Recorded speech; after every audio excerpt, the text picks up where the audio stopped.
And everything is hitting the wires.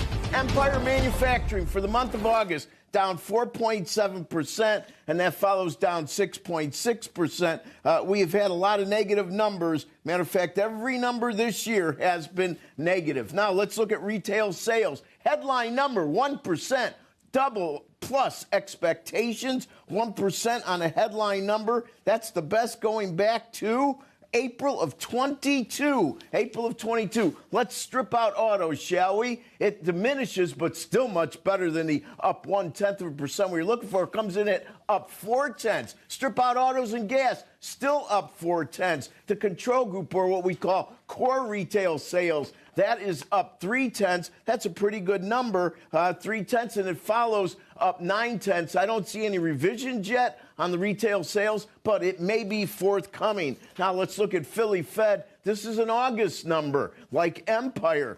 Philly Fed comes in at -7. We're expecting a positive number, -7. Well, we were at -10.6 at the beginning of the year. That is your comp. Now, let's look at initial claims. Initial claims, 227,000. That's definitely below the 235 we're looking for. A slight revision to 234,000 for last month. So that means we are down 7,000, and that is something to watch. It's probably why yields are moving up a bit.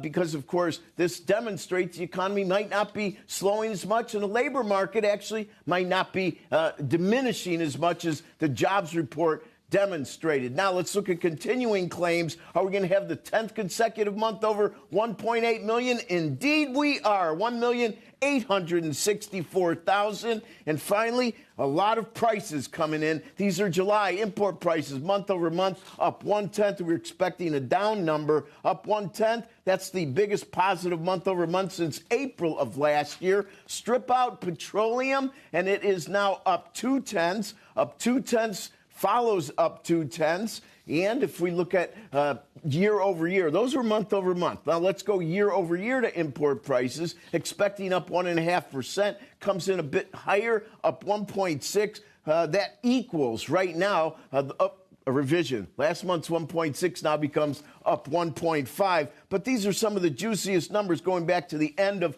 22. Let's look at export prices month over month, expecting goose egg comes in higher at 0.7. 0.7 equals April of last year. To find a higher, you have to go back to August of 23. And finally, export prices year over year expected up 1.10. Buckle up, 1.4%. 1.4% is the hottest since January of last year. Now we see that yields pretty much up and equities up. Good news is good news. Some of these, of course, are showing the economy is doing better. Labor market not deteriorating as much, but it is a split decision. Claims on the initial side going down, continuing claims hanging tough. Santelli, back to you.